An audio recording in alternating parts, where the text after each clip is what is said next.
Okay. Is that your screen, Amy? Yes, that's my screen. Okay, good. Were you Thank on the you. last call, Amy? Yes, I was. Okay, and that's great. And we all know Tom. And then do you work for the mayor's office? Who do you work for? I'm a consultant that does work for the Nashville Department of Transportation. Okay, thank you. And that's where I'm going to start. We record these meetings so that people who may not be able to attend are able to access that because it's posted online sometime after the meeting. And so, yes, I'm Amy Birch. I'm a traffic engineer and consultant that does work with NDOT to help facilitate the traffic calming program. So we'll get started, but we're here to talk about the traffic calming project on Fairfax Avenue that's between Marlboro and Natchez Trace. And we also have a chat, so if you want to put any questions in the chat, we have a small enough group. If you want to unmute yourself and ask questions, that's totally fine too. So thank you for being here, and we'll go over a little background information first, and then we'll get into what we've got recommended for your street. But the neighborhood traffic calming program focuses on residential streets, just like Fairfax. You're probably familiar with the traffic calming program since there's several streets in your neighborhood that have received various types of traffic calming measures, but it's physical solutions that try to encourage lower speeds over the length of the street. So we're primarily through this program targeting speed reduction. And there's really a strong correlation between a vehicle's speed and a pedestrian's chance of survival. And that's depicted here in this infographic. But as at 25 miles per hour, a pedestrian, if hit by a vehicle, has an 89% chance of survival. But as that speed goes up to 35 miles per hour, the pedestrian's chance of survival goes down to 68%. And at 45 miles per hour, the chance of survival goes down to 35%. And this is national data that we're referencing here.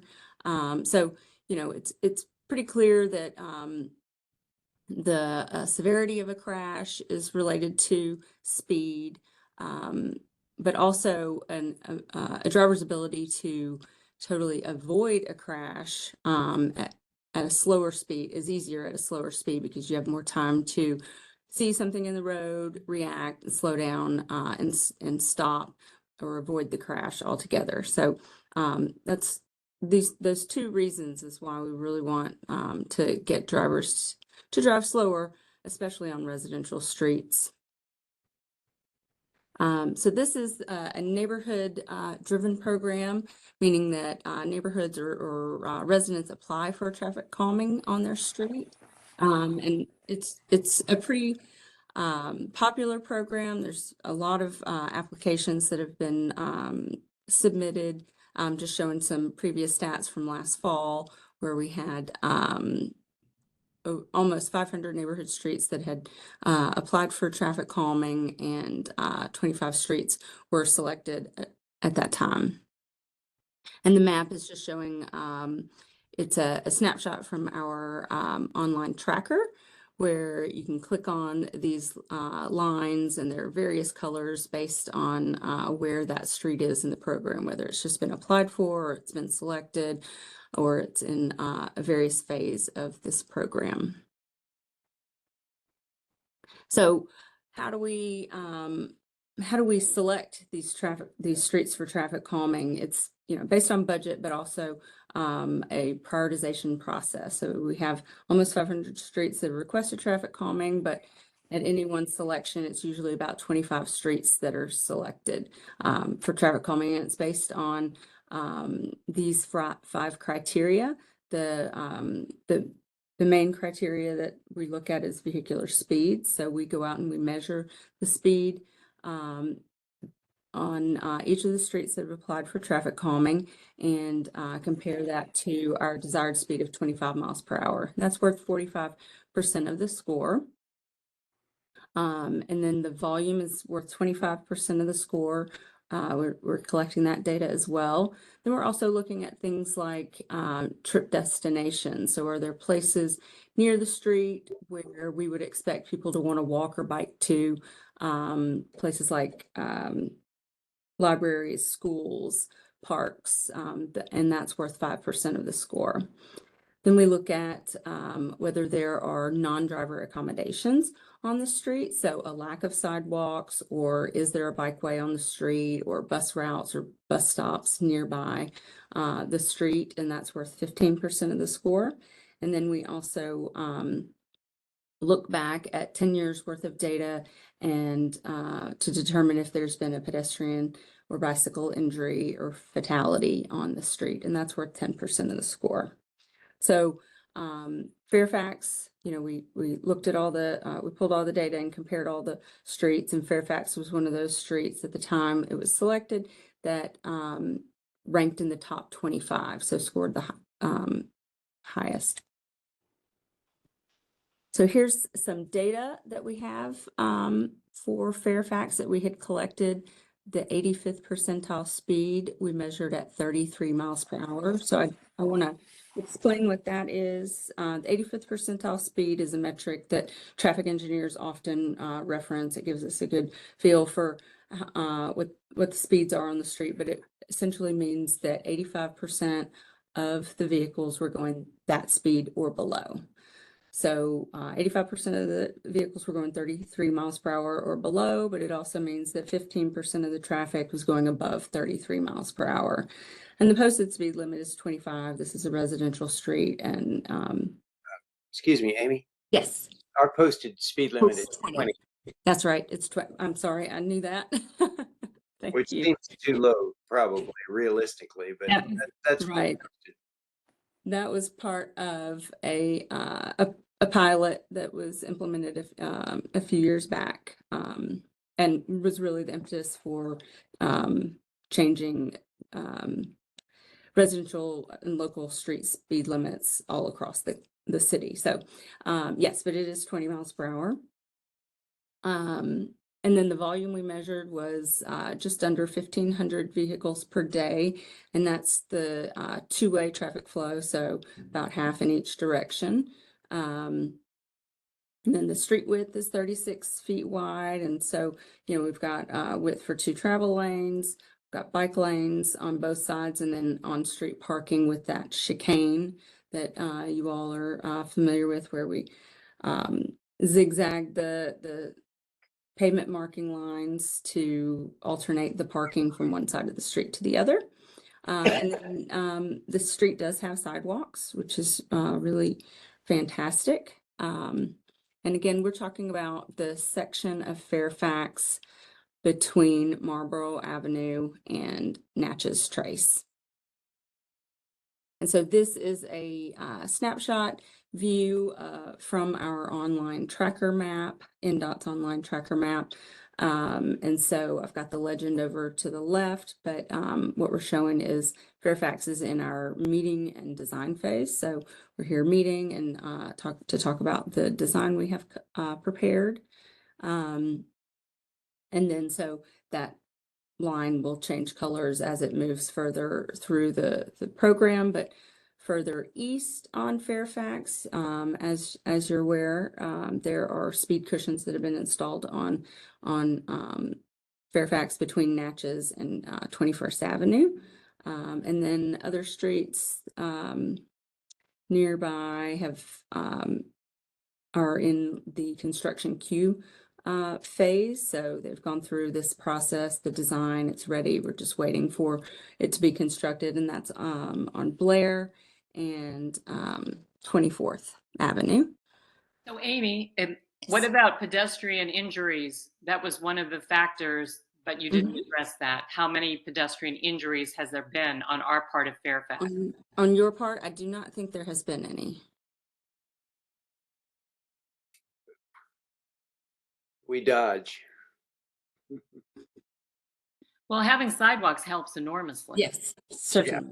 Yes, that's very, very nice to have sidewalks on both sides. There's parking and bike lanes that are a buffer too. Exactly.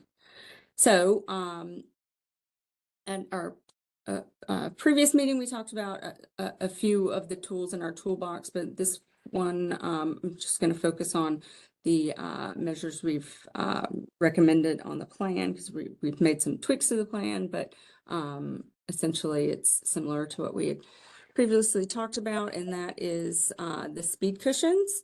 And it's sort of a continuation of the plan that's already been installed on Fairfax on the east side of Natchez Trace. So I'll show a few more images with the more detailed plan, but I don't want to belabor this. You probably drive on these already. But what we have to look at when we install these is, things like driveway location and spacing between sets of cushions. We typically will install them approximately 400 feet apart in a series, so that the driver's speed is consistent along the length of the street. If we space them too wide apart, as far as the number of sets too wide apart, we find that drivers will pick up speed between if they can't see the next set, or it's too far away. So that's why we kind of place them in a series like that. We'll pair them with warning signage as well, like you see in the picture on the top left. And these are modular devices that we can fit into various configurations depending on what the roadway width is, what the pavement striping is already on the street, and so forth. But they'll have markings on them as well, that so that you can see them at night. And then we have various lengths of that we can install them. So that picture on the bottom left is a picture of a 10.5 foot long speed cushion. So it has a flat section in the middle, and then each end ramps up on either side to its highest height at 3 inches high. Question? Yes. Please, Amy. Chris of NDOT sent me a detail, or some details to look at, one of the 400 block Fairfax, one of 500 block, and then he had a detailed plan. Are you going to, and I guess this is your plan probably, but it shows our street is a little different in that like it goes back and forth when we have the bike lane. You get to this detail, and should I wait for my question then, or shall Yes. I ask? I think I will get to it. Okay, I'll wait. Well, I have a plan with the locations of them. Okay. And so this is just some data that NDOT has collected before and after, to show how these speed cushions have been effective on streets where they've been installed. So on the left is the average speed comparison of before and after. So the before for these 6 streets that we studied and compared, the before speed was 31 miles per hour, and then after the install went down to 22 miles per hour on the street. And then the 85th percentile speed comparison was 37 miles per hour before, and then went down to 25 miles per hour after the speed cushions were installed on the street. So that's an average of our 6 streets that we've studied before and after. So you can see these are effective tools, and that's why we use them quite a bit through this program. Is this the kind of speed cushions that are being proposed for our street? The same dimensions and all that? Yes. That's correct. Okay, so here's an overview plan, and then I'm going to zoom in to those dotted boxes as well. But just to get you oriented, we're looking at 4 sets of speed cushions between Marlboro and Natchez Trace. They're roughly spaced between 400 and about 550 feet apart. And, as you know, there's an always stop at Marlboro Avenue, and then a traffic signal at Natchez Trace.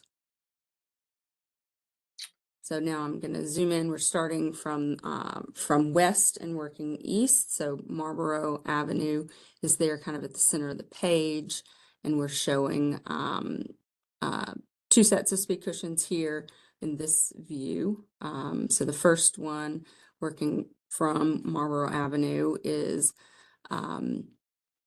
about 33 feet east of the driveway for 403 Fairfax Avenue, and it's a set of 3 cushions. I'm going to show what that looks like in 2 slides, how it lays in the road, but essentially we'll have 1 in each lane and 1 in the parking lane as well.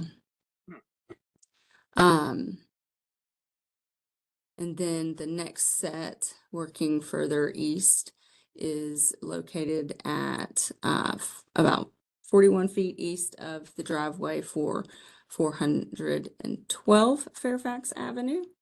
And like I said, when we're placing these, we're looking at driveway location on both sides of the street to make sure that, when you're turning in and out of your driveway, you're not backing over them sideways or having to turn sideways over them. So we try to get them 10 feet away from driveways, 15 feet is preferred. That's kind of our guidance there.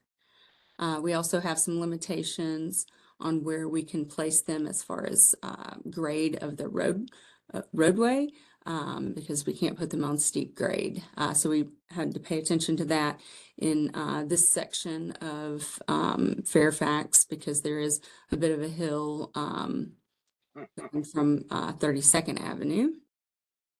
So the third set, continuing, so this is east of 32nd Avenue. I'm sorry, I just wanted to say 32nd is that sledding hill around. Is what? I'm sorry. It's the favorite sledding hill of the area when it's Sledding. Yeah, another reason where a 4-way stop would be great right there. I see. I see. Rare snow.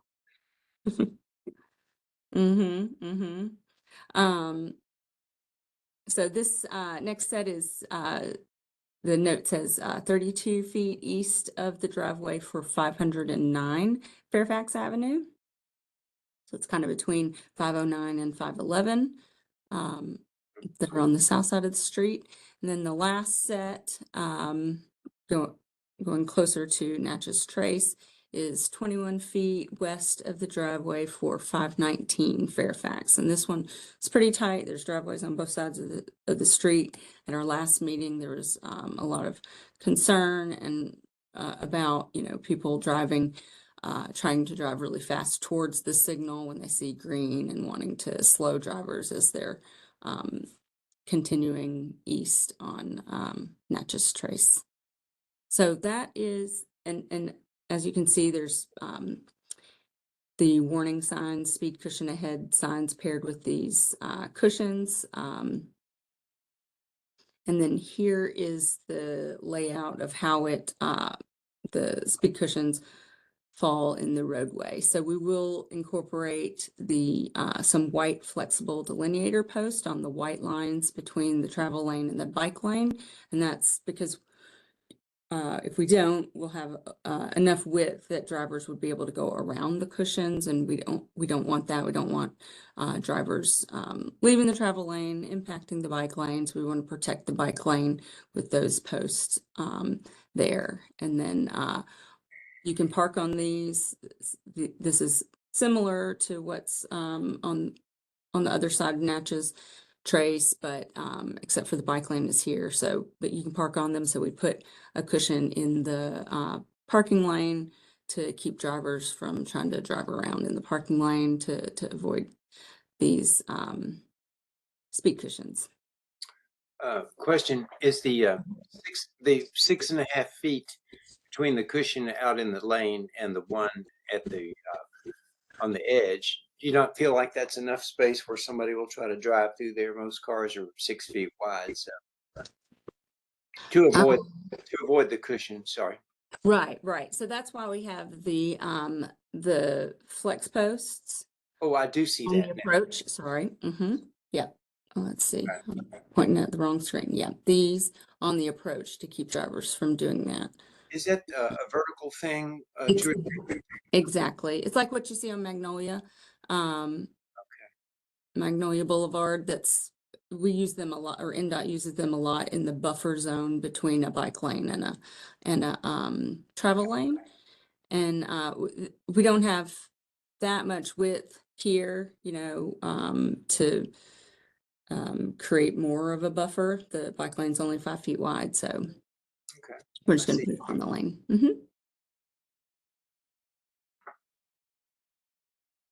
So that's it on the proposed plan. Are there any questions about the layout we have here? Or the next slides are about, next steps and so forth in the program. But I want to make sure we address any questions you have. Yeah, Well- Amy, I wonder, we have that, I forget what you called it, with the zigzag on the street. Mm-hmm. Do you have any idea if that had flexible delineators where people actually had to obey the flexing in the lanes, if that wouldn't accomplish the same thing without speed bumps? Good question. That's a great question. I did the traffic calming plan for the other side of Fairfax and actually had a kind of concept with that to sort of harden the zigzags. We call them a chicane. And it wasn't favored by the residents on that side of the street, so I kind of didn't come up with it for this side of the street. But it might be worth just talking about what are the downsides of having these, other than you have to slow down when you go over them.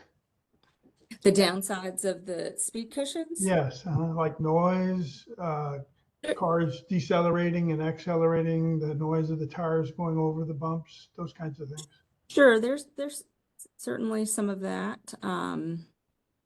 NDOT likes to use the cushions as opposed to the vertical devices that stretch the whole width of the street, because these are better for emergency response vehicles, because those wheelbases are a little wider, so they can more easily straddle the cushions, whereas passenger cars and pickup trucks still have to drive over them.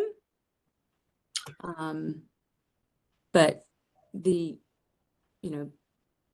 I think it's a matter of opinion on, what the downsides are. They're very effective in slowing vehicles and drivers down. So that's why NDOT likes to use them, and The incremental effect is not all that great. It's like 6 miles per hour. If it was slowing people from 50 to 30, I'd say, okay, we got something going here, but it's like going 31 to 25. well, that's the 85th percentile speed, right? So it is slowing some of those faster drivers down as well. Were stop signs considered? I mean, I think what's a little frustrating for me is when we had the traffic calming meeting years ago, and that's when they came up with this chicane idea. And we specifically asked, can't we just have a 4-way stop? And they said, oh no, that won't work. But then later, a 4-way stop was established. Oh. And, and nobody said anything about it, but, obviously they felt like that was something to do. But if we haven't really had any vehicle pedestrian issues, have we had cars crashing that justified the 4-way stop? Because I've heard that is one of the only reasons that they allow a 4-way stop. Amy, let me add the Julie's talking about at Marlboro. There was no stop sign, so they put a stop sign. It's a 4-way stop at Marlboro and Fairfax. So that was added. So that's what she's talking about, probably before your time. That was after they did the chicane, and they told us, oh no, we can't do stop signs, but then they did. And that, to me, that seems to slow people down. I agree. There's some reason we can't have stop signs instead of Yeah, we don't use So- stop signs for traffic calming. It's a regulatory tool for when the volumes are high enough that it warrants the need for everyone to stop at the intersection to yield traffic flow. So we don't use stop signs as traffic calming tools. We don't want to have a situation where people don't think they're needed because there's never anyone at the stop sign when you approach the intersection, and then they begin to be ignored. So that's just the policy. But you know, there are means to request always stops at from NDOT by you know, making a request through the hub, but Yeah. the volumes are probably low on the side streets. So if I could jump in here. Absolutely. So yeah, what Amy is saying is what I've heard. And the chicane, when the chicanes were put in, I mean, that was like how long ago? Like 10 to 15 years ago, right? At least. It was, I was not on council for sure. It was well before that. So, and I don't know what transpired to get the ones at Marlboro. So there were no stop signs there, or there were 2 and they went to 4? Yeah. There had to be 2. True. I think there were 2 on one, There were 2 went to stopping the 4. traffic on Marlboro and not the traffic on Fairfax, right? Right. Right. And I don't know. I don't know exactly. I think that happened before I was on council too. I suspect, just thinking about the intersection, it is a little less visible than the one at 32nd. 32nd does have the steep hill. I also, like about 3 years ago, maybe, I want to say it was around the time that several people were talking to me about applying for this grant, that I requested it and it was turned down. I think I don't remember exactly because it's been a couple of years, but I think it did have something to do with accident data, just not being there. I can ask again. Are we talking about a stop sign at 32nd Avenue? Is that what you're talking about, Tom? Yes, and also, yes, that's what I'm talking about. But also to add, traffic calming is really about slowing cars down. And NDOT has said consistently, and I think Amy said some of this, that the data shows that it slows them down at the intersection, but then they pick speed back up. And so, you know, it might help Right. at the intersection, but at the other points, like the points where where Amy's got the speed cushions going, they would probably be at a faster pace than they would pick up speed. Right. We wouldn't be able to put it always stops at the same intervals as the speed cushions. So yes, you might find drivers picking up speed between 32nd and Marlboro to make up the time that they had to slow down, and there's nothing else in between. Yeah, and let me add, I'm not like arguing for cushions or against cushions. I'm telling you what my experience has been, and going through about 8 to 10 of these, and what Amy has said in the past, and what NDOT officials have said in the past, and what Jeff Hammonds, who is a consultant like Amy, has said about situations like that. Well, Let me ask Amy. I was on the first call, and I'm sorry I don't recall exactly, but was the first proposal that was laid out, did it have 4 speed cushions or did it have 3? It had 3. Yeah. And that was Why kind did of you go to 4? in doing the measurements, we found that we could fit them in, and that's typically our spacing is around 400 feet spacing. Sometimes when we put them further apart, we find that there's those people that are picking up speed between, and so we just felt like it was a better plan to have that consistency too on each side of Yeah. And I do believe there was we did not have one as close on the previous plan as to Natchez Trace. So I think that was why we tried to add one, because of the concern that was raised at the previous meeting about people trying to get through that signal quickly. And so has consideration been made of, just having 3 cushions, but having the sides? Because myself, when I'm driving on one of these many roads that have speed cushions, even before they put the cushions in, when you have the signs up, people go slower. So do you have to have 4? Could you have 3 and just have the signs? And doesn't that have it, is a deterrent in some way? We could certainly go back down to 3 if that's preferred. Let me give a little practical point. When there's bad, maybe it's just 1 week a year, but that that hill from Natchez Trace up to the top of the hill, where you're going to put another speed cushion in, people could not even drive there during this last winter because it was tough. You put a speed cushion in there, it's gonna shut it down. Anyway, but that was just 1 week a year, but I really noticed it this last year. Can you explain that? Yeah, my neighbors probably would confirm that. But Are you talking about on 32nd? No, between Natchez Trace before you get to 32nd. Now there's two speed cushions, I think, and then instead of just 1. And I can't vote for that. What are you saying about the 1 day a year thing? Oh, well, when the bad ice storm happens, people have a hard time even getting up or down that hill from to the stoplight. And so if you put a speed cushion right there, that's going to make it even more difficult. But anyway, we saw people just even UPS trucks or Amazon trucks couldn't even make it up the hill. I'm still not visualizing this. You're talking about going on Fairfax towards Natchez Trace with 32nd behind them? Yes, or from Natchez Trace going up the hill.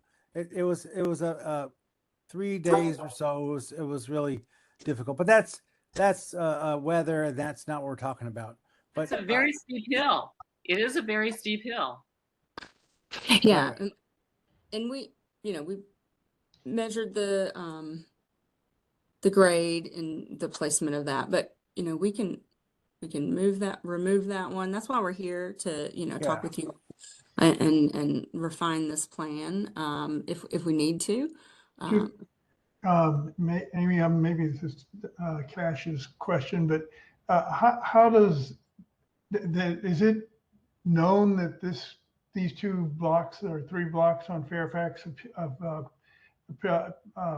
people who live on these streets want this? Has there been a vote or any kind of? That comes next. Yeah, that's what we're getting ready for. Okay.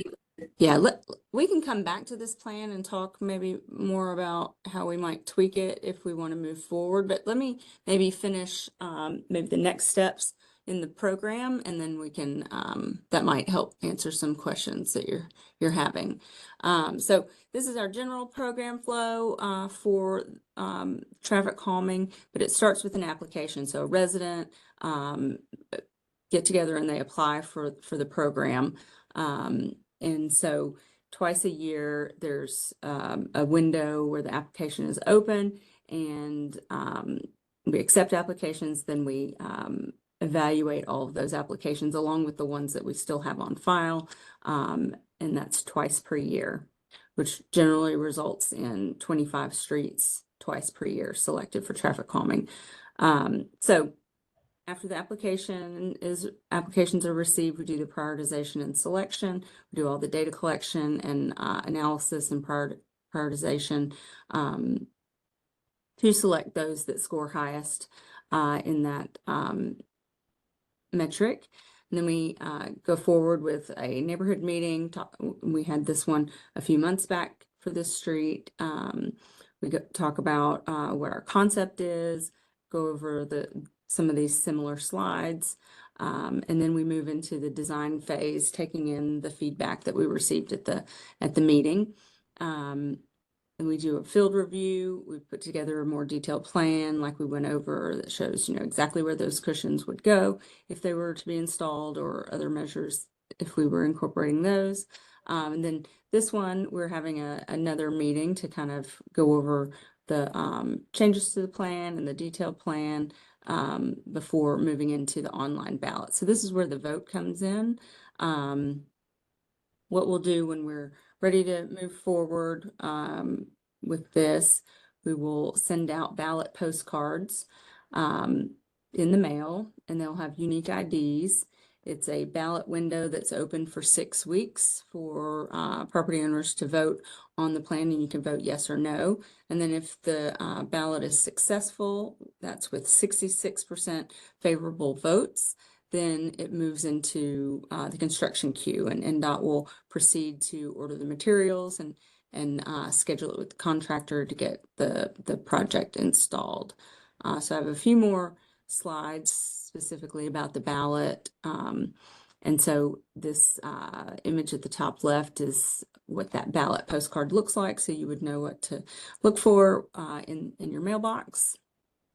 But it gives information about, what we're asking for, a link to the online ballot through a QR code, or the link is there as well. There's a little box where your unique ID would go, and that just helps us make sure that we don't have duplicate votes and so forth. And then the date that it closes is on the postcard as well. So when you get that, when you can go and look for the results. So again, respondents can vote yes or no for the project, and if 66% of the respondents vote yes, then the project moves forward. Also on this postcard is a phone number to NDOT's project manager for the traffic calming program, so that if anyone receives this and has questions or is unable to access the ballot online, they can get some help doing so. And then this is a map highlighting the properties that are eligible to vote on this particular project, and that includes residential properties. Churches and schools all get 1 vote per person per property, and then it's all the properties that abut the affected right-of-way. Those are the eligible properties. And owners with multiple properties get 1 vote, and vacant properties are not eligible. I don't think we have any of those on this street. And businesses, we don't have businesses on the street either, but those are not eligible. So that's the pool of properties that would receive the postcard and get the opportunity to vote on the project. So I'll do landlords. So landlords, we do have a few rental properties. So that landlord would get 1 That's vote. right. Okay. It goes to the property owner, correct? Yeah, I will say that they tend not to vote in the same numbers that that residents do, and that's one of the reasons it used to be 66% of all properties, and there were several where we had trouble getting enough voter turnout to determine it, and so we changed NDOT changed to 66% of those who vote. That's right. Yeah, it used to be a wet signature petition a few years ago, and that was a real challenge and burden on residents to go out and get that, particularly when we have so many owners that aren't maybe local. I have another question, if I may, please. Yes. Back to the stop sign. And I'm frustrated that we don't seem to be able to get to having a stop sign there at 32nd Avenue. Michael was talking about on the 500 block of Fairfax, where people coming from Natchez Trace traveling west have to go over that hill. And once you crest that hill, it's a straight shot right across 32nd Avenue all the way down the 400 block. And I've witnessed so many people just flying down through there that I can't believe that a stop sign wouldn't be an easier solution. And the second part of my question is, if we were to have a stop sign there, would it change the arrangement of your speed bumps, or would you negate, or would we not need speed bumps, do you think?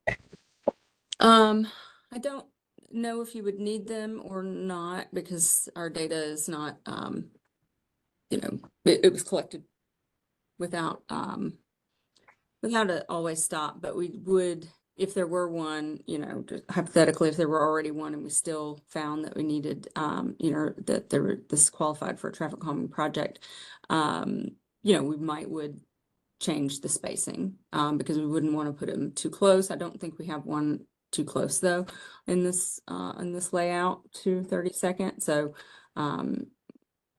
but we typically measure those spacing, that 400 foot to 500 foot spacing between sets of speed cushions. We would incorporate any always stops or stop signs in that spacing. So that would push it out. I bet.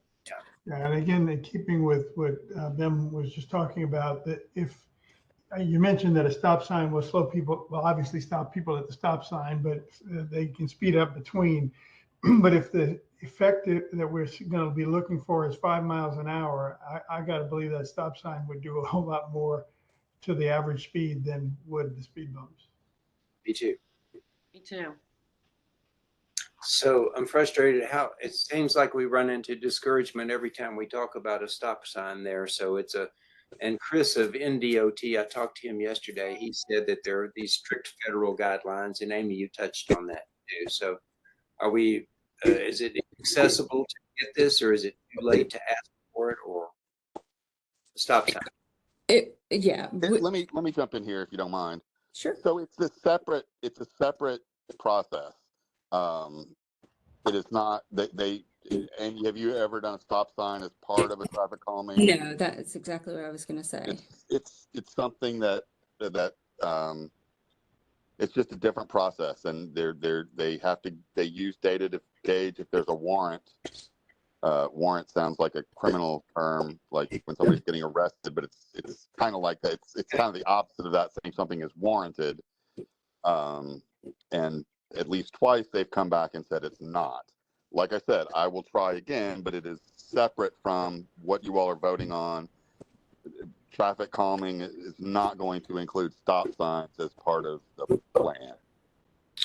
Well, if we could have a what you call a speed trailer set up to see just exactly how fast people are going, it might influence that decision. It seems to me, because that's where they're going the fastest, right through that 32nd Avenue. I have another question, because I'm just kind of confused about the prioritization of our neighborhood, because we're one of the few neighborhoods in Nashville that has sidewalks. And it would seem to me there are a lot of other neighborhoods that don't have sidewalks that would be in more need of speed bumps, especially since you get 400 or so applications. I mean, it would be a safer thing to have speed bumps in a place where they don't have sidewalks, because people are walking on the street.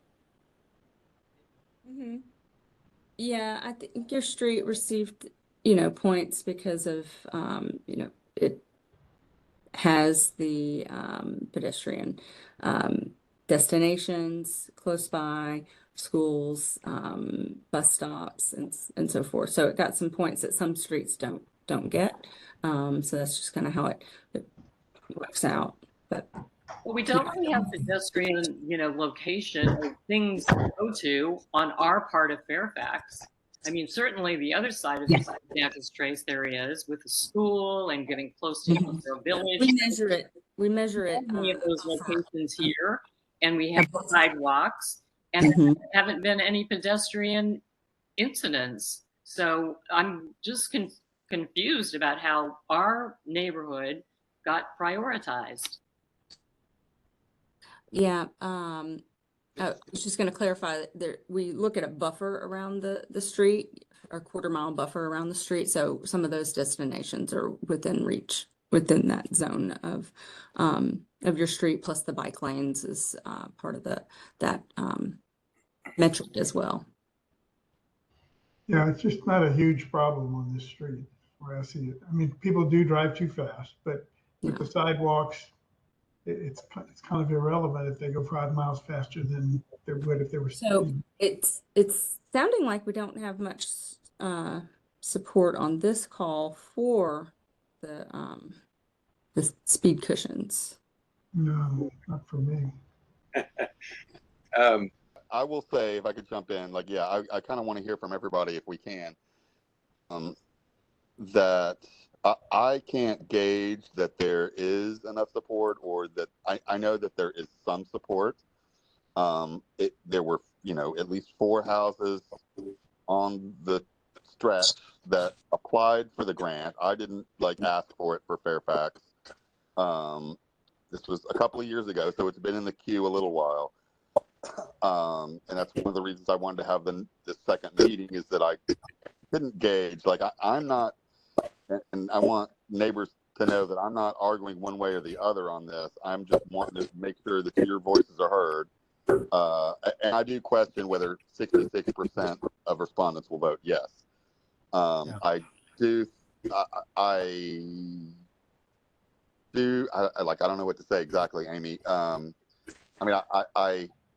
do think there should be a plan that's voted on, because there is some support for some measures to slow traffic down, for sure.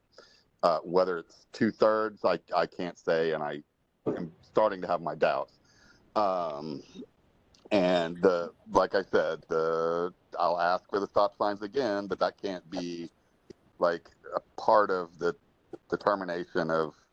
It might. I hear what Amy's saying about if they were there, it changes where they're placed somewhat, but we can't vote on a plan that you can't. She's going to present she's going to take this feedback and present a plan like she has, and maybe she's going to adjust it after tonight.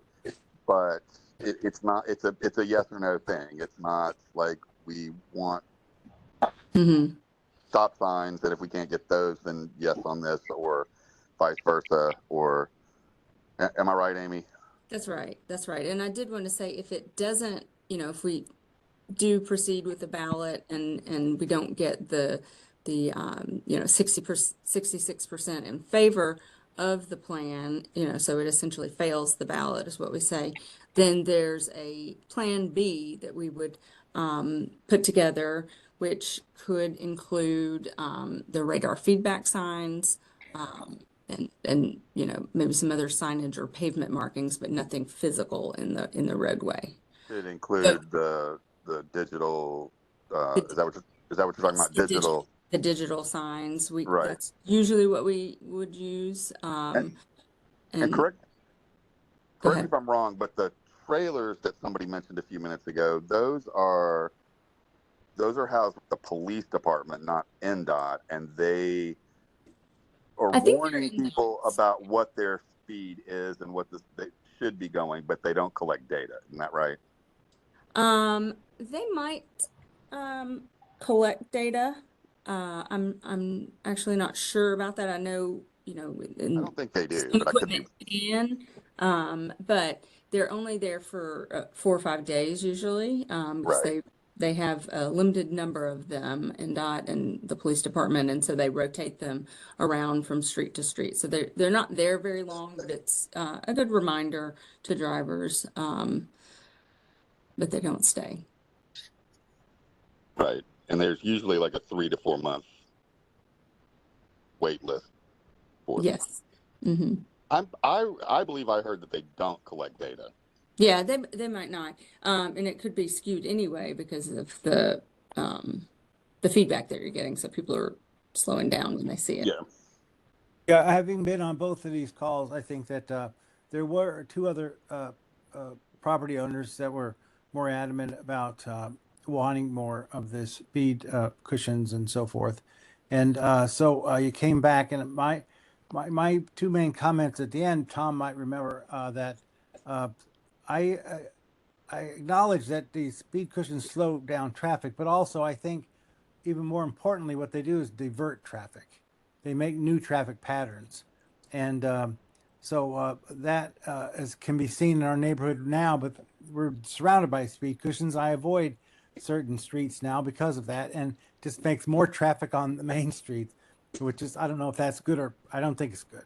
But one of the things I think that's a big, very noticeable to me is that you came back with a program or a diagram that has even more speed cushions.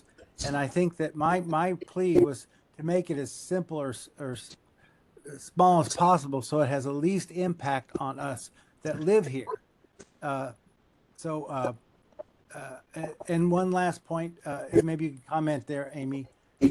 We don't get a choice. You just have one plan we vote on, right? It is like A, B, C, D. It's this is the plan. You vote yes or no. Is that correct? That's correct. That's correct. So here at this meeting, you know, because I do think that Councilmember Cash is right that there are some people that may desire this and ask for it. And They did. They need wanted maximum. So they probably like this plan, but you're hearing a different feedback right. now. So, but you know, we want to get feedback and try to come up with a plan that is liked by the most people and is still effective. You know, we don't want to water it down so much that it doesn't. It's not effective or causes adverse behavior. But I do think there might be an opportunity to just, you know, reduce the number of cushions if that's what this group is interested in, and then let it. I think going up. I think going up from 3 will garner less support than. But can you? I know it's going to be different, but were they the plan with 3? I'm having trouble remembering exactly where. Like, can you we're looking at it now. At the 4, where was the other? Which block had 1 and which block had 2? Yeah. I think the block between 32nd and Natchez Trace had 1, and the block between Marlboro and 32nd had 2. Because of the hill. I was thinking at first with the concept plan that it was too steep, or I wouldn't be able to find low enough grade to put it on, put one in that area. But I think more towards the top of the hill is where we have it kind of placed here. And so that one got added in, and then this one got pushed out a little. So if you went back to 3, it would be kind of in the middle of those 2, or? Yes, I think so. That's my recollection also. Yeah. Did the people who, you know, made the request, were they mostly on the other part of Fairfax between 32nd and beyond? Yeah, I don't know. I think I don't know. I think 2 of them were, and I don't know who the other 2 were. There were 2 people I was talking to, and one was, and they were in that area, I believe. Yes. But I don't know where they got the other 2 signatures, but probably close to them. So that's probably correct.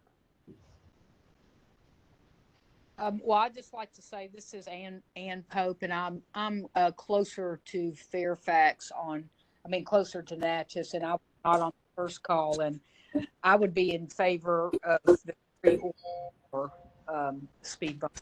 So I'm perhaps in a minority here, but I'm in favor of it to slow down the speed because people just really speed on this. If you're out walking, it's terrifying. Thank you for your input. So I think you might have clipped out just a second when you said that, but you said you're in favor of it and maybe the 3 cushions instead of 4 sets. I would be in favor of either. Okay. So I think we're getting close to an hour in, and I'd want to be respectful of all of your time. So I think we need to maybe decide if we want to just let me tweak that plan, go back to the 3 and do the ballot, and then we'll see how that goes. And if the ballot doesn't pass, you know, we would prepare a separate plan with without the vertical measures, and go from there. Well, my feedback would be that I think one cushion in the 500 block would be much more likely approved than two. That's just what I'm thinking. I don't like them, but they work. But you're showing two in our 500 block. I think that if you showed one, you'd have a much better chance of getting approved. That Sounds good. because you need some feedback. I say that. Thank you. Seems what I'm gathering too. Okay, then. Well, we will make that tweak to the plan. And if I didn't say this, I want to make sure you know this, that when the ballot goes out, at the top of that, the online ballot, there's a link that takes you to all the plans. So anyone that receives their postcard and wants to vote and know about the project, the plan is posted on the website, so you'll be able to review that and know what you're voting on. If they weren't at this meeting or haven't heard more about this project already. And then also on our NDOT's website, TrafficCalming.Nashville.gov. It's kind of a clearinghouse of all things traffic calming. So all the plans are posted online there. These meeting recordings are posted there. So if your neighbor missed the meeting, but you tell them about it and they're interested, just please direct them to that website so they can watch this meeting and learn about the project. The results of the ballot gets posted on this website as well. So the ballot closes the next week. We'll get those results tallied and let your council member know, but also post them on the website so you can access that, and then you'll kind of know where it is. We also have a map that I mentioned earlier that you can look at any street, or particularly your street, and see where it is in the program. That it's in the construction queue or under construction or so forth. We've taken up a lot of your time and everybody's time. One quick question, just as a point of information, not that it necessarily impacts us, but Amy, have you ever had to go and take out the speed cushions after a certain amount of time? Have there been rejection after they've been in place for 6 months or a year? There probably has, but none are coming to mind. Okay.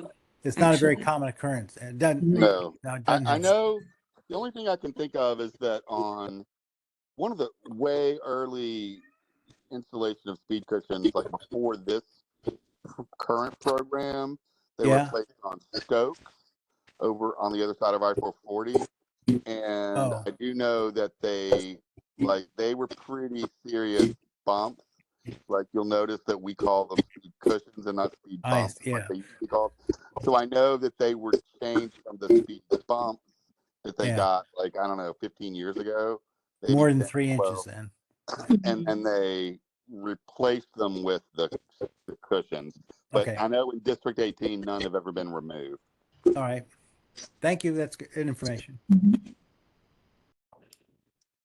Okay, so we will go forth. We'll make this change to the plan that we discussed, and then you should be getting those postcards in the mail in a couple of weeks, and then we'll see how that goes. But I appreciate everyone's feedback and willingness to join the meeting and talk through this. We know this is a quality of life program, and want to be hearing your concerns. And I did show earlier on the screen the Hub Nashville. That is where you can make other requests or issues that you have about streetlights are out or whatnot. So we always like to plug the Hub. If you're not familiar with it, it's a great tool. Thank you. Yeah, we had some lights flashing yellow earlier today or yesterday. Anyway. Thank you. Really appreciate you taking the time for this second meeting. Thank you, Amy. Appreciate it. Thank you. Thank you. You too, Tom. You.